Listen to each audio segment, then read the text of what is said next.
மாலுமியாக இருந்த கப்பலை வழிநடத்தி சென்றவர் புரட்சித் தலைவி அம்மா என்பதை நீங்கள் மறந்துவிடக்கூடாது. ஏன் நாம் அம்மா என்று அழைக்கிறோம்? என் தாயை நான் அம்மா என்று அழைப்பேன்.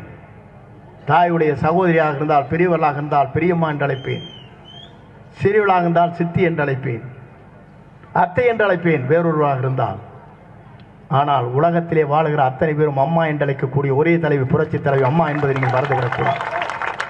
இதற்கு என்ன காரணம்? தாயுள்ளம் படைத்தவர், ஏழைகளுக்காக வாழ்ந்தார். புரட்சித் தலைவரை போல ஏழையின் கண்ணீரை துடைத்தார்.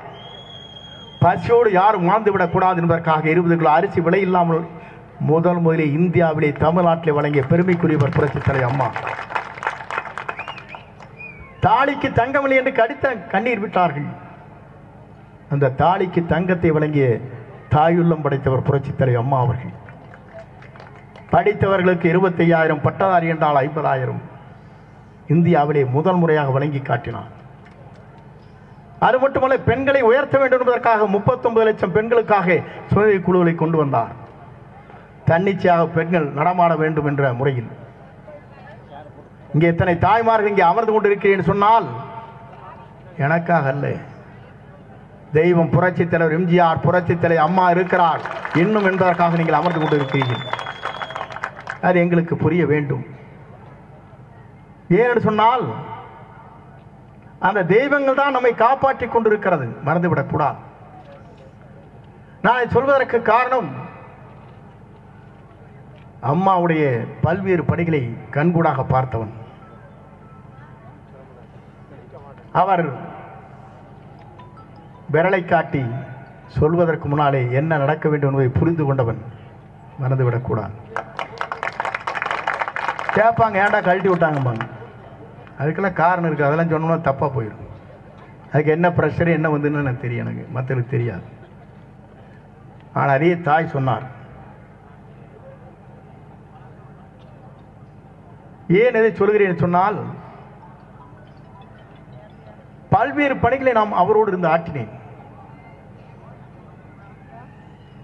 முதலிலே காங்கேயத்திற்கு நாங்கள் 91 அழைத்து வந்தோம் முதலமைச்சர் ஆனவுடன்.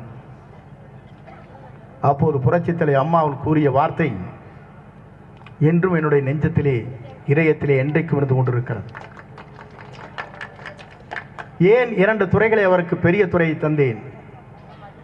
கட்சியில் குழு விரைப்பு செயலாளராக நான் ஏன் தந்தேன் என்று சொல்லி, எதை கொடுத்தாலும் வெற்றிகரமாக முடிக்கக்கூடியவர் செங்கோட்டையன். நேற்று ஒரு சொல்லிட்டு போயிட்டார் ஒருத்தர், அது வேறு. அதற்கு பிறகு மீண்டும் சொன்னார்,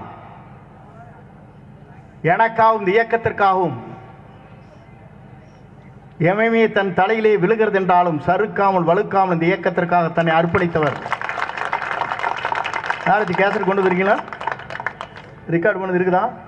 போடு, தெரிஞ்சுக்கிட்டு. ஏன்னா எல்லாம் தெரிஞ்சுக்கணும். உணர்ந்து இருக்குதுல்ல, கடைசியில் இருக்குது டப்புன்னு விட்டியும்.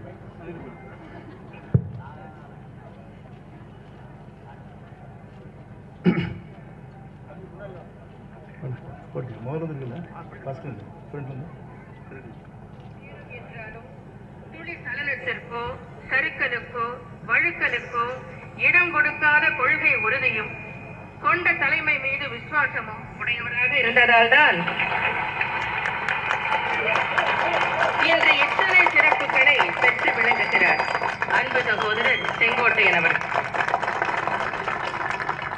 ஏன்னா இது மாதிரி நிறைய பேசினாங்க 2-3 நிகழ்ச்சியில்.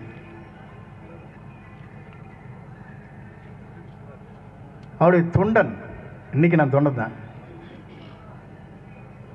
தொண்டர்களோடு தொண்டராக இருந்த இயக்கத்தை உங்களோடு இணைந்து பணியாற்றக்கூடியவன்.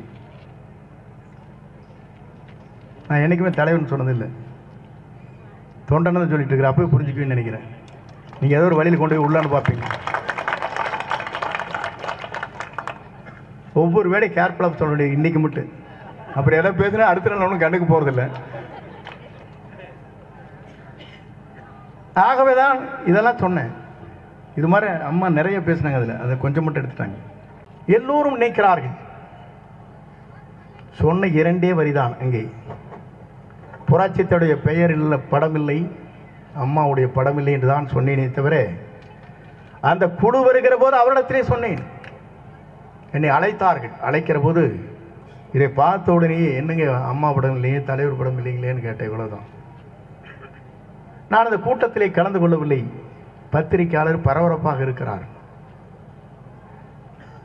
நான் புறக்கணிக்கவில்லை. அவர் படமில்லை என்ற காரணத்தின் அடிப்படையிலே இந்த கூட்டத்திலே நான் கலந்து கொள்ளவில்லை என்பதை நான் இந்த நேரத்திலே தெரிவித்துக் கொள்கிறேன். ஏன்? என்னை வாழ வைத்தவர்கள். நான் இந்த இடத்திலே நிற்கிறேன் சொன்னால் அதற்கு வித்திட்டவர்கள், பல்வேறு தியாகங்களை செய்த தலைவர்கள் இருவர்கள். ஆகவேதான் அவரிடத்திலே வேண்டுகோளாக வைத்தேன். அவர் 5 பேர் வந்தார்கள். அவரிடத்திலே சொன்னேன். இன்னைக்கெல்லாம் எத்தனையோ பேர் பேசிட்டு இருக்காங்க, அது வேறு. அதுக்கெல்லாம் சொன்ன வெறும் வம்பா போயிடும். அது ஒரு கான்ட்ரவர்சியில் பண்ணிடுவோம். எத்தனையோ பேசுறாங்க, ஏதோ சொல்றாங்க, அதை பற்றி எனக்கு கவலை இல்லை. சொல்லுவோர் சொல்லிக்கொண்டே இருக்கட்டும். என்னை பொறுத்தவரையிலும் நேர்மையான பாதையில் தன்னலம் கருதாது பாடுபடக்கூடியவன் இறந்துவிடக்கூடாது. எத்தனையோ வாய்ப்புகள் வருகிற போது அந்த வாய்ப்பை பற்றி நான் கவலைப்படவில்லை. இயக்கம் ஒன்றாக இருக்க வேண்டும் நினைத்தவன் நான். மறந்துவிடக்கூடாது. என்னை சோதிக்காதீர்கள், அதுதான் இடத்திலே வேண்டுகோள். இதையெல்லாம் நான் சொல்வதற்கு காரணம், இங்கே இருக்கிற உங்களை போன்றவர்கள் தெரிந்து கொள்ள வேண்டும். இன்றைக்கு 9வது முறை சட்டமன்ற உறுப்பினர் சொன்னால் உங்கள் திருக்கரங்கள் தான் என்னை உருவாக்கி இருக்கிறது. நீங்கள் இல்லை என்றால் நான் இல்லை. உங்கள் மூச்சு என் மீது படவில்லை என்றால் நான் நடமாடி இருக்க முடியாது. எதற்காக சொல்லி தலைவர் உத்தரவிடுகிறார். அந்த தலைவருடைய தலைமையேற்று நாங்கள் அந்த பணிகளை ஆட்சி வருகிறோம். 3 முறை தமிழ்நாட்டில் நிரந்தர முதலமைச்சர். எந்த சக்தியாலும் அவரை வீழ்த்த முடியவில்லை. ஏன் அதை சொல்கிறேன் சொன்னால், தலைவருடைய வரலாறே வேறு. திரையுலகமாக இருந்தாலும் சரி, அரசியல் உலகத்தில் வெல்வதற்கு இனி எவரும் தமிழ்நாட்டில் பிறக்கவில்லை, பிறக்க முடியாது. இது தலைவருடைய வரலாறு.